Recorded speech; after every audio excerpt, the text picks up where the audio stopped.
young black Black. A young black Black equestrian. equestrian. Equestrian. black equestrian. Equestrian. Black equestrian. Equestrian. Black equestrian. I'm a young black equestrian. I am a young black equestrian.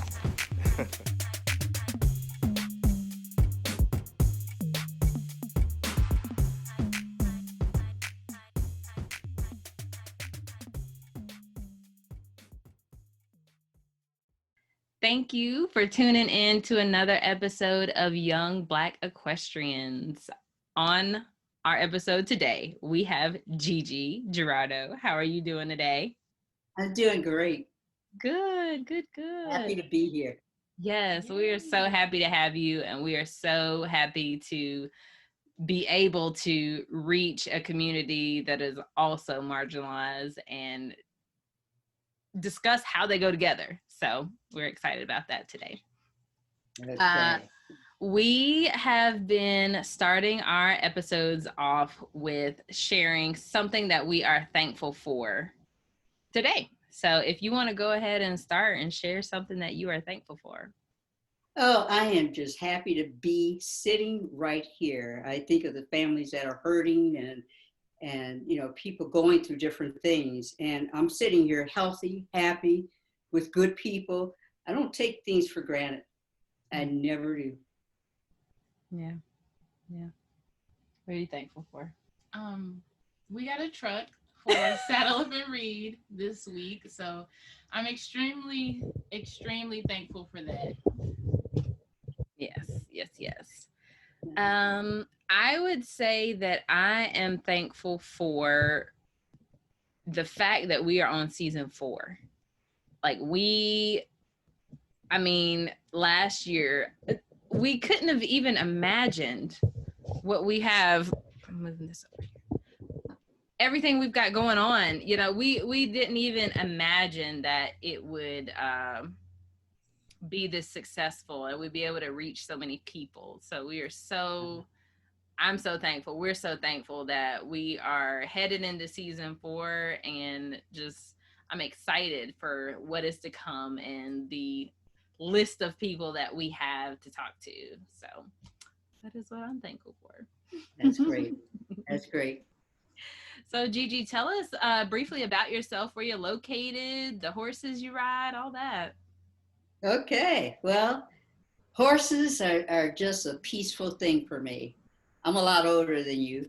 And so my experience goes way back. But I live in Austin, Texas now. Lived in many cities. And any city I've lived in, where do I go ride?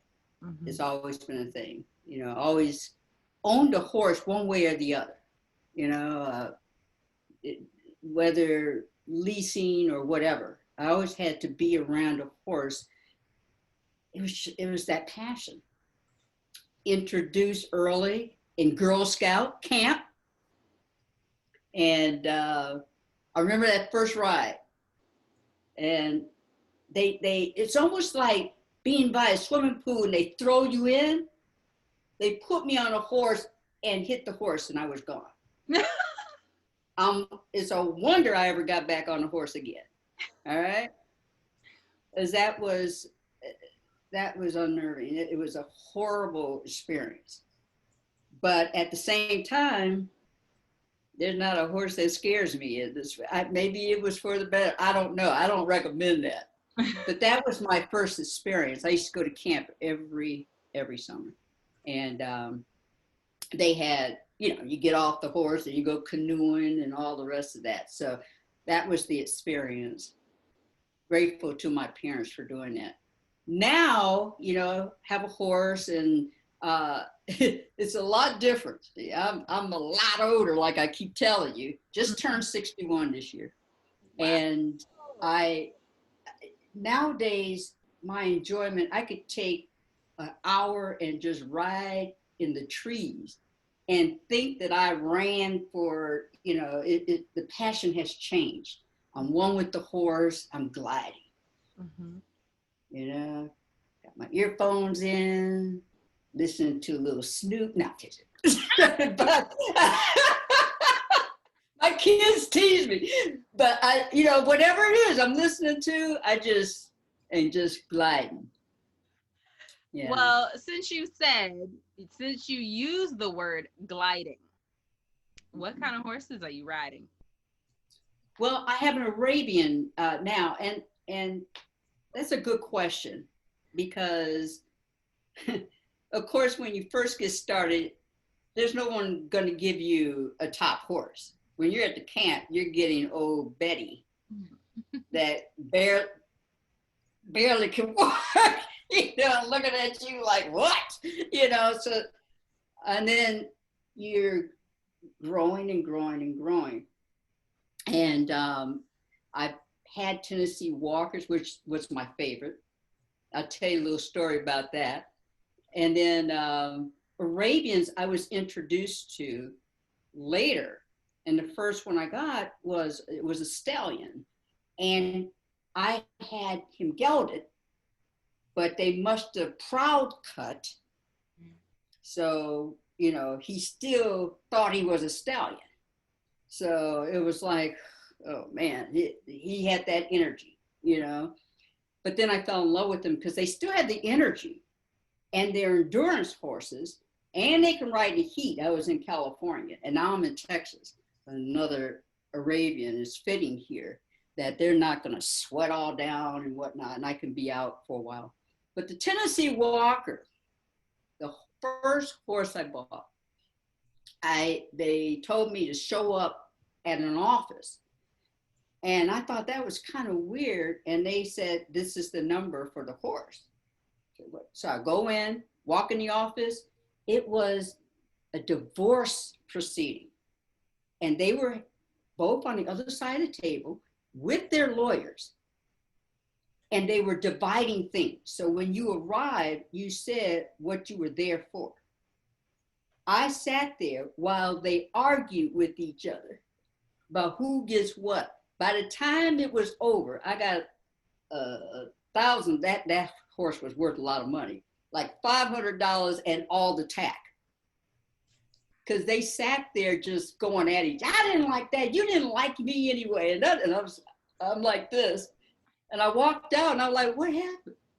And so, but the thing is, my first experience with the Tennessee Walker, as you know, very different.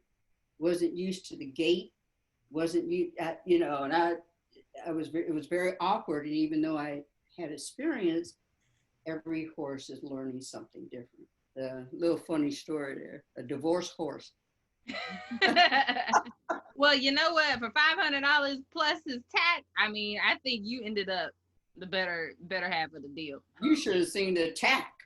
I mean, it's a little, you know, rich family. And I mean, they're arguing about when you gave me that saddle and you didn't like me. You know, and I was just amazed. But the key is, the interesting part of that story is that from then on, I've looked for things like that. People got to move. People got to leave their pets. You just don't take a horse to SPCA. Right. Drop it off like a dog or a cat. Right. You know, so there are always scenarios. And I tell this for young families, you know, before you invest all that money, look for the opportunities, befriend a stable, understand what's going on, a family in the service, an army, you've got to move overseas. They're not going to be sitting there trying to bargain with you. They got to move. They got to move, yeah. You know, and 9 out of 10 times I've gotten a great deal. Yeah. That's cool. So how has having horses affected your life? Tremendously. I'll talk about health first. Unfortunately, as a little kid from 3 years old, I was hit with cancer, and I say that because my parents were very instrumental in not making me feel sorry for myself. They had me up and going. I wouldn't have known I've had challenges because that was their thing. Let's go. And so they got me involved in things. But the treatment left a severe scoliosis in my back. And I wore back braces and all types of stuff. But horseback riding always made my back, because there was medicines, everything. But see, when you're riding with that horse, you think about that movement and the feeling, and you understand why they use it for special needs kids, because that movement is better than any pill I can take. And backaches and things that I come down with, I'll go over to a horse, because that walk, and that's a lot of times why I'm not in a saddle nowadays. I'm bareback pad, and because the closer I am to the horse, and as I grip with my legs, and if you could just move, I recommend teaching children this anyway, because they need to understand the feel of the horse, and their legs have got to be able to feel and tell the horse what they want to do. It's very hard in a saddle when you first start. You know, I can let go of the reins and just use my legs, you know, and guide that horse to what I got to do. So health-wise, it's been tremendous. Tremendous. It's a big help. As far as everything else, I ride and like horse and look at the deer and everything else, and it's just a peacefulness. I mean, look what's happening right now. My system is very compromised because of that young time. And the doctor told me, I've been in the house since March. And so finally I said, well, can I go out and ride? He said, you know what? I trust horses more than people. He said, absolutely. Just make sure when you go, clean the saddle, the reins, everything. You might think somebody wipe the horse down, because you don't know, people get out their cars. You ever get out your car, you ride by, a farm, you get out and you go pet the horse, or, you never know what exposure the horse has been around.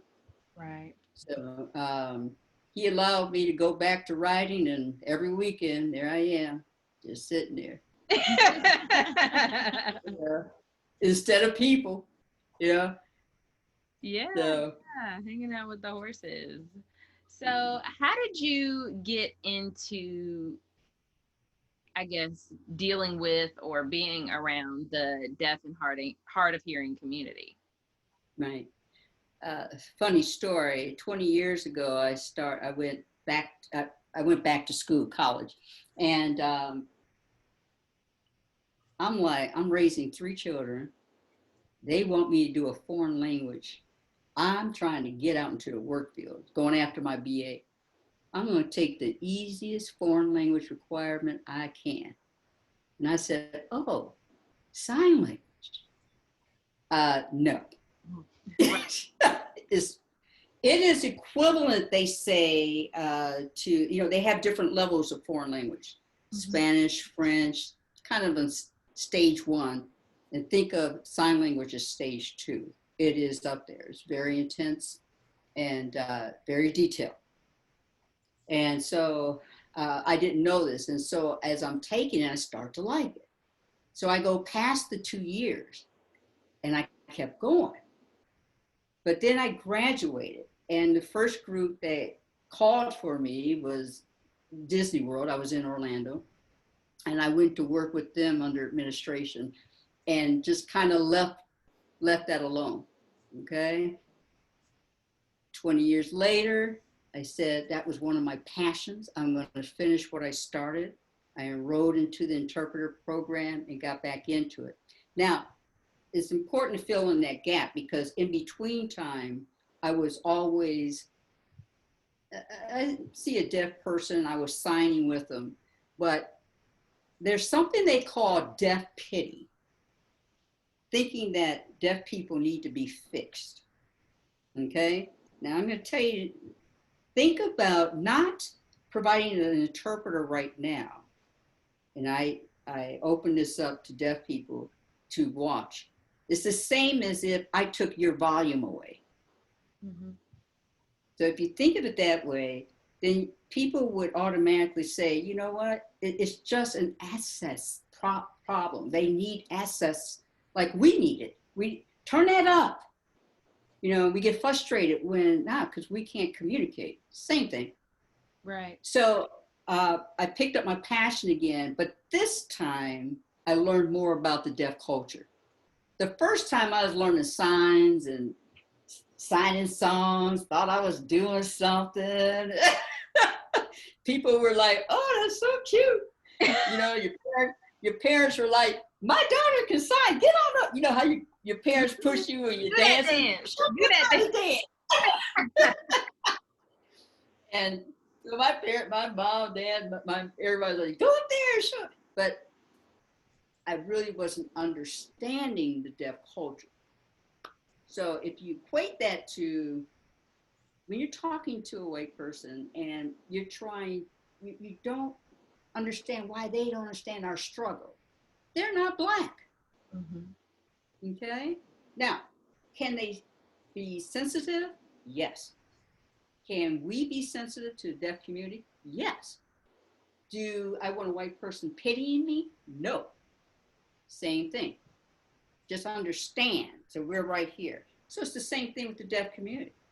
It's just understanding. Then I started seeing another area. Where is a deaf person going to ride? You go to a horseback riding stable, and if they don't have any knowledge, then it's like, so you're on a horse. I'll give you an example. So you're trailing a horse, okay? You got all these people behind you, and somebody's horse like tries to take off. So the leader is like, pull the reins, oh, come back around. What are you going to do? I mean, what do you know to do? You don't. So what I've been introduced, especially with the group here, I got to give them a shout out because they have just been wonderful. Bella Pellegrino Ranch here in Austin.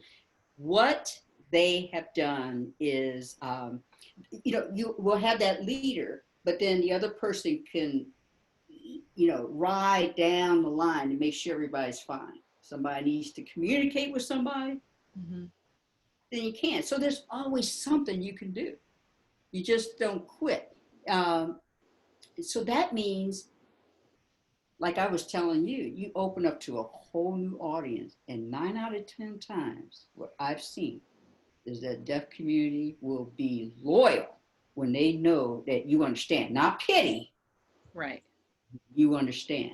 Mm-hmm. And so, have families come out and give education. I mean, you always have a pen and paper, right? You can always get a pen and paper. Mm-hmm. Mm-hmm. So that is, the communication is always an opportunity, just because you just don't know sign language.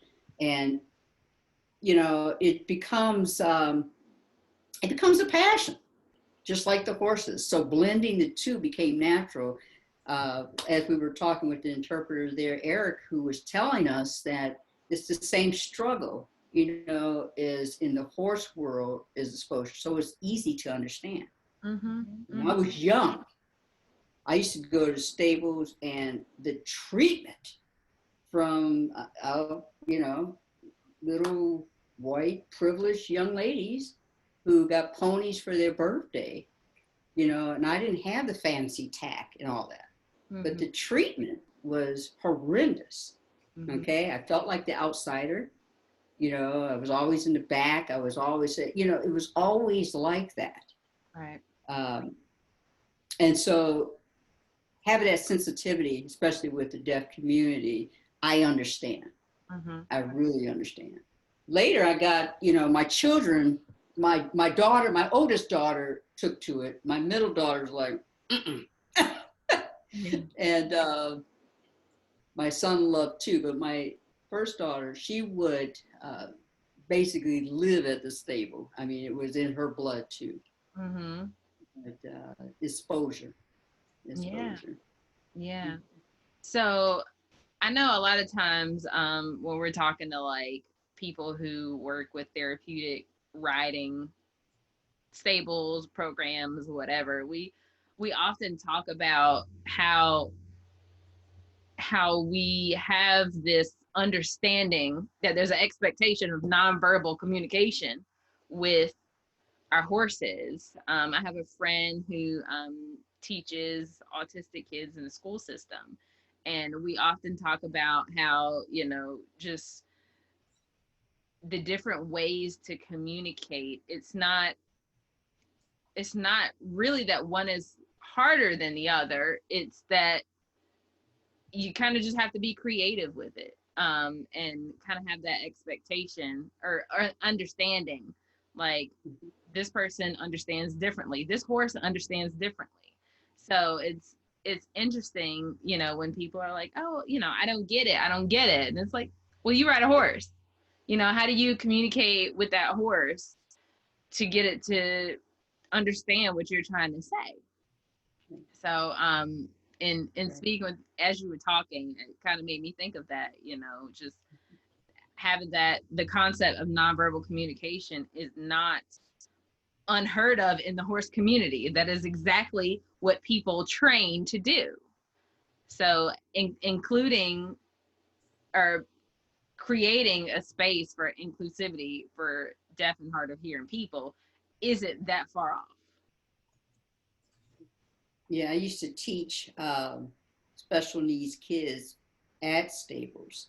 Mm-hmm. And it really wasn't teaching, I'm going to say, because it was more like monitoring safety, because it was placing them on the horse and letting them have that feel. Mm-hmm. Oh my goodness. You know their faces, mm-hmm. and their whole body, mm-hmm. and just the movement, nonverbal. You ever notice that the more experienced you are, the more you shut up? When you're riding, the more you don't want to talk to anybody. Yeah. Right? Yeah. You're just like chilling. Mm-hmm. Yeah. When I was young, because I was a little discouraged because of at the stable, how they would treat me, I found a jockey camp. So I went for one summer. I said, I'm going to be a jockey. I'm 5'2", 100 pounds, perfect, right? That was a whole nother world. But at the same time, Blacks started that when money became the issue, then that was quickly taken to other cultures. Mm-hmm. But we were the people they put on the horse back then. Mm-hmm. And had more experience. So we were a natural way back that you don't see those pictures. And you don't see those early Kentucky Derby shots when they were all black, mm-hmm. Jockeys on there. But yeah, boy, I was going to be a jockey. I got all the, you get all the gear and stuff. Man, the first couple of times when that horse met rounding, okay, I was like, no. Give me to the finish. Oh my goodness, the unnerving, the speed mm-hmm. is just something it's like being in a race car. You are flying, and it's not a glide, and it's not a canter, it's not a gallop. It is just a one speed. Yeah. It is, and so you're balancing, and of course that's why they're cropping, they call it. And so everything is. I'm just amazed every time I watch a horse race. Mm-hmm. I'm amazed how they stay on, because now that I know, I'm like, I need a little clip to hold me down. I always get so anxious. I would be afraid, like, my horse trips a lot. Like, I came off just cantering when he tripped. And I'm like, those race horses, like, you get one foot clip the other. There's a piece of dirt that's too big, like something. That horse could trip and it could be over for everybody. Yeah. That's crazy to me. Wonderful. The life of a jockey, too, now is not pretty. I mean, unfortunately, you can compare it sometimes. I hope that we start doing better. But the life of a jockey, to be on top, unfortunately, you have those who might purge and everything else to stay a certain weight, to do certain, that's a lot of money. A lot of money. Yeah. Okay. So hopefully that changes, and hopefully we start seeing more Black jockeys out there. I'm waiting. Yeah, for sure. For sure. So what is your kind of ultimate goal? I mean, you've done so much with horses in your lifetime. What is your goal at this point? To be a jockey. No, I'm kidding. The look on your face like, what? No. The sign language for no. No. My goal right now, I think at this point, is just exposure. I got 2 grandchildren now. My biggest thing for kids is to expose them, not to get them on a horse right away, but the size. Okay? So you're going like this. And if the first time, well, think about it. For kids who don't have exposure to animals, what do they see? They go to the zoo, there's a gate, so there's a teaching net, okay? And that thing can hurt you, okay? So to expose kids, but first you got to get them to come and understand and the proper way to be around the horse. And here's the other thing. What about parts of the horse?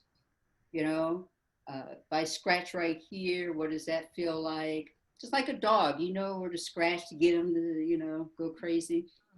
But where and how to take care of a horse. I mean, these are things, when I go ride, I don't know about you two, but when I go ride, I at least 30 to 45 minutes grooming, because it relaxes me.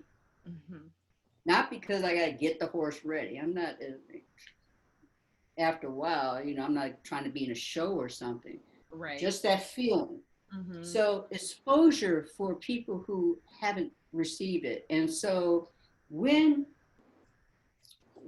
that video went viral, like 20, 30,000 people watching it, and a lot in the deaf community, I never thought twice about it. I mean, I was just signing on a horse, but then it dawned on me, well, the exposure has not been really given, or I shouldn't say that because I don't know that, but I will say that you just don't see a lot of exposure in the deaf community of even, what's the famous guy, Anderson, who's always doing the teaching of Clint Anderson, okay? Why can't there be, Clint Anderson doing signing or deaf? I mean, they do the same stuff we do. Mm-hmm. There's nothing broken. Mm-hmm. Okay, it's not like there's a wheelchair situation and you got to just get up and get on a horse. Right. Okay, so it is the exposure. So I saw what was lacking, and I said, you know what? Bing. When you get those ideas, those aha moments, bing. Mm-hmm. Exposure, and I think that when we were starting at the beginning talking, we were talking kind of about those aha moments where you found something that was missing and you went with it. There's something for everybody out here. We don't need to compete and fight with everything. There's something for everything. And then you join with another group and another, and then it just grows. Mm-hmm. Mm-hmm. It's a good time to be alive. Yeah. It really is. We were talking earlier, you mentioned that there were some things that you had to explain to Eric, kind of about the horse, about equestrians. What are some of those things that you had to kind of let him know ahead of time? And is it because they don't have a sign, or like, I don't know what it was. So what did you have to kind of relay so that this could be successful? Well, number one, the word equestrian. Mm-hmm. Okay, so it's horse riding or rider. So here's very important in the deaf community. Things are very literal. what you say is what you mean. Eric and I were having a conversation earlier today about idioms, like what your parents said, go get that switch, or, are you out of your cotton picking mind? You remember hearing stuff like that? Or you couldn't say that. You would have to expand and explain to a deaf person, because cotton picking mind to them would mean cotton picking mind. Okay? So your parents really meant, are you crazy? Right. So you have to expand on things, terms, information that you and I just talk on a regular basis. Okay? And so when you translate that, as far as for interpreters to explain to a deaf person, it's got to be literal. And I'll give you another example. When you talk about, I forgot the example the word run, okay? That could be used in so many different ways. I'm running late. Mm-hmm. I'm running to the store. That kind of thing. Two different uses, two different signing. Mm-hmm. But explaining, you wouldn't say I'm running, you wouldn't sign I'm running late. You would just pretty much said, I'm late. So it's just, vernacular. It's just being able to be literal and direct and having to explain what that person said with all their idioms and give that to the other person. Not unlike any other languages. Let's say I was talking Spanish and they weren't used to our terms, you would have to interpret. You ever heard of a person doing this? They'll sit there like, how do I translate that? Mm-hmm. You ever heard that? Mm-hmm. So you say, well, what does that mean? They said in Spanish, and they're like, I don't know how to say it in English. Same thing. You have to turn it around that it makes sense. So when I had to tell him what an equestrian meant, there's just a horse rider. Okay? That's how simple they keep things. Yeah. We can learn a lot from this. Right. Simplicity. So yeah, it is sad. And one thing that misconception a lot of times that when I was talking to the two of you is this isn't a special needs situation, okay? It's not like deaf people need you to fix them or do something special for them. Only thing they need is access to communication, and there's too many ways to provide it.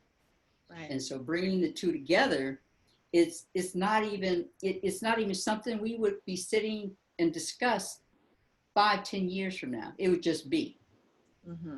Now in I think it's 50 or more. If you're a company, you have to provide an interpreter if it's requested. But I think the number, Eric might shoot me, but 10, or if you have fewer employees, then the state or local communities will provide an interpreter for you. So people cannot say, well, I didn't know where to go. You just didn't look. Right. Right. Now let's take it one step further. I'm not going to try to get too political. You ever think about a Black deaf male being stopped by the police and not being able to use their hands? Mm-hmm. Okay. So they just reaching up. There's now a placard that's in the visor, and they can pull it out and say, I'm deaf, But even getting up there. Yeah. So awareness is very important, and so that's what we're learning in today's world. So on both sides. So awareness to Eric, he's hard of hearing, very little hearing, and I always get it mixed up, in his right ear and deaf in his left. And, so providing communication, period. Yeah. I was exposed to the deaf and hard of hearing community because my older cousin, he's deaf. And when we didn't have phones, I would just write down. That's how we communicated with him. I didn't learn sign language, but now I am learning. because I have my cousin, but I also have a deaf student in my horsemanship program. So it's really interesting because his parents speak Spanish. So he doesn't really know any words. Like he knows a little bit, but not a lot. So yeah, our first couple of lessons have been interesting. I love it. I love it. It could be as easy as you having a whiteboard out there, a dry erase board. So Now, you know, what you just said about your family is kind of sad too, because unfortunately, 90% of deaf children, their families don't know any sign language. And they learn to communicate in their own way. But think about your cousin come over for Thanksgiving, you start a conversation, and you're like, I'll tell you later. You know, don't worry about it. I'll tell you later. This is the type of thing that would happen. Just kind of like, go sit over there. I'll fill you in later, you know, but no one's really being inclusive. So what you're doing is like fantastic. thank you. And he had his sister, well, fortunately for him, his sister and his mother, and his dad, they know. So when we are together and he's there, you know, either they will interpret sometimes, or we'll just, you know, just figure out what we need to do to communicate with him. Because yeah, he's family still. Perfect. Perfect. And like I said, it's communication, Yeah. you know? And so, because a lot of times, and some of the misconceptions, because, you know, they might go to a deaf school, that they got to go to a deaf horseback riding camp. Right. Right. No, it just needs to be somebody who can communicate, you know? So that's why I said my hat's off to this stable here, because they're willing to go and they know what to do. You don't sit there and stare at the interpreter. You know, you don't yell at the deaf person, you know, you don't. And so there's just little there's little pieces of etiquette that they've taken the, you know, ability to expand and to gain that knowledge. And that's all we're saying. Yep. That's all we're saying. So like I said, 5-10 years from now, this won't even be a conversation. It would just be. Right. You're going to have 5 or 10 more students in your class, because guess what? He's going to go tell somebody. Come out there with me, because they, you know, they'll help us. Yeah. And then you're going to be the only one, and then bam. Yeah. And then you're going to introduce the hearing kids. Everybody's going to be joined together. So now the hearing kids are exposed, and everybody's there. Why? Because they're passionate for horse. Yep. Yeah. Yeah. The deaf stuff goes out the window. The black goes out the white, the Spanish, all that doesn't make a difference. The horse. Yeah. Yeah. And we always say, specifically for seeing representation as a Black person in the horse industry, like we don't want to be like this rare commodity, like we got a Black, like we want to be so represented that is normal. Like we want this to be boring. We're not trying to be like out in the open, you know, getting all this attention. We want to be so represented that it's boring. We want this to be, I mean, normalized is it has a negative connotation, but we want it to be normal. So I see what you're saying. Like, this won't even be a conversation. It'll just exist because we know that's what's required. I will say this. I always still enjoy things that are culturally specific. I like still watching things that I know happen in my culture. If a white audience enjoys it too, all the better. So I still want things to focus. I don't want our words just to be, like you said, normalized as just one person. Like I told you, this is vegetable soup. Right. So I'll give you an example. There is a show on YouTube, and this sister, she's deaf, her name, and she has the Riri shirt. R-I-R-I. And I mean, she's animated and she's just talking and, you know, the whole bit. And so I still want something like that for my culture and to be able to identify. Mm-hmm. So I still, even 5-10 years from now, want to see you two, you know, at the ranch talking about horse. I want to see somebody like you, like me, okay, on that horse. Because like I said, and I'm sure you might have experienced too, I used to go riding or in a show, the only one. And they would all be gathered and talking with each other. And hey, what about when you go buy tack and all the advertising? You ever seen a black person in a saddle or have a saddle or reins? Buy this one, 70% off.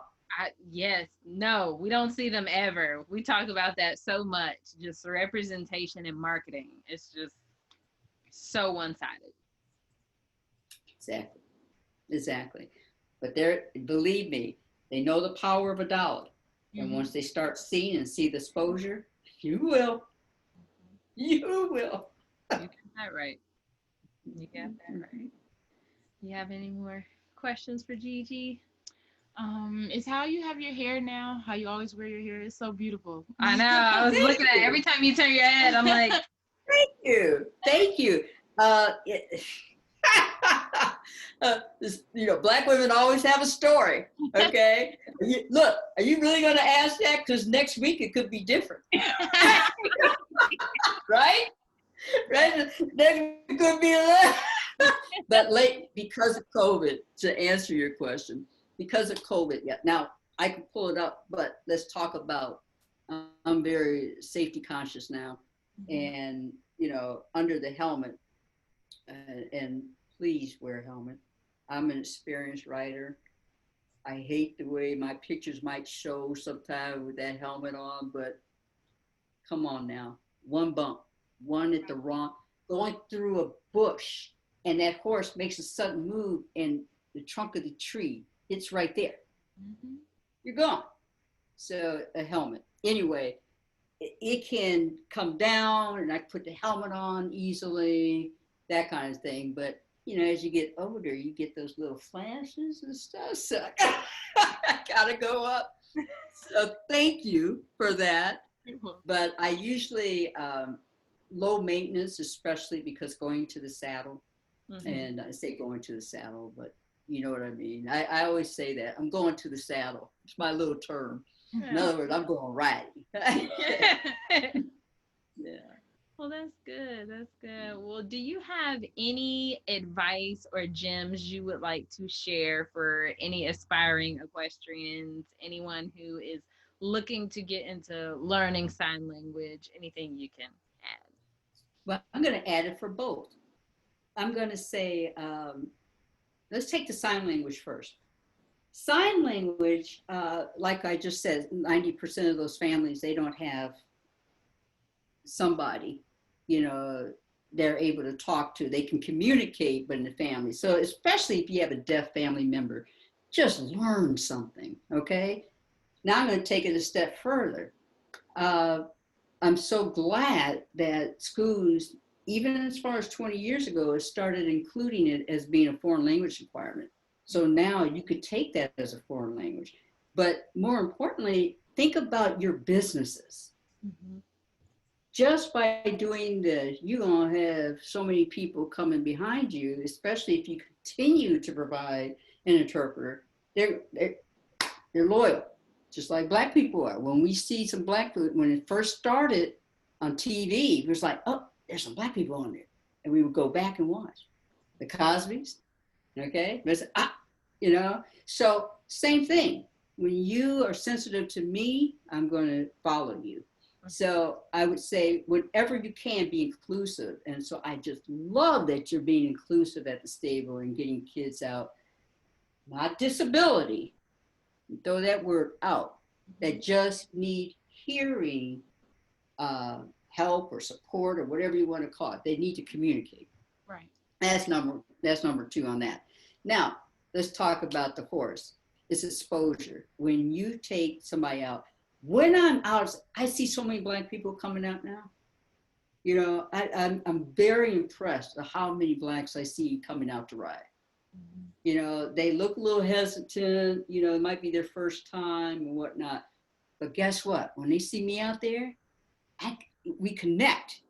You ever do this? They call it the Black glance, right? Mm-hmm. You know, right. I got you. Right? So, you know, they see me, they're like, oh, and I'm on a horse and I might be doing something and they're like, and so there's a comfort level. So the exposure of you all doing this, okay, and also any little thing that you do, it's going to give little kids like, yeah, I can do that. I can do that. Like Eric was saying, you know, he thought that was what white people did because we weren't readily exposed, but we were. If you had any family members down south, you went on a farm. Okay, and you went around the forest. We didn't ride like other people rode. We just might get on or led around or whatever. But exposing kids, but the number one thing is getting them next to the horse so they are not intimidated by the size. Once they conquer the size, and forget ponies. I'm sorry, I am not a pony person. They got little man complex. All right, they always got to act up. Or you know, I'm sorry, but the bigger the better, because you heard Gentle Giant, 17 hands, 18 hands, they look massive, but they're the most gentle horse. Okay, and plus the kid is like once they conquer that, so going next to him, touching him, but next time coming back out, sitting up there with you, next time with whatever it takes. And then pretty soon won't be any horse too big for them, and that fear just leaves. Yeah, that's Fear my just favorite. leaves. Yeah. Well, all right. Thank you so much to both of you for hopping on our show today. I cannot wait to share this with the YBE community because it's not something that we've covered before, and it kind of just brings to light, you know, what's needed and what's necessary. So thank you so much. You're welcome. Thank you, Eric, too, for interpreting. That really warms my heart that he decided to come on and do that for us. But thank you to you all for reaching out. I just love the exposure people are having. My kids will love it too because they were by themselves out there too, riding, you know. Yeah. And now to see the exposure is wonderful. Wonderful. Yeah. All right. Well, you guys have a great rest of your day, and we will let you know when the show's going to air. Okay. And I'll teach you one thing. And so this is hello or goodbye when there's plenty of people in the room. So I'll see you later. Bye. Okay. Talk to you later. Thank you. Bye. Bye-bye. Hey everybody, I am sure you have heard us talk about this already, but we just wanted to share again. OG Festival is happening September 11th through the 13th. It is a virtual trail ride experience. We are going to have music, fun, fellowship, prizes, and everything. So please go to blackequestriannetwork.org/OG Festival to learn more, learn how you can be a vendor or a sponsor, and learn how you can attend this first of its kind event.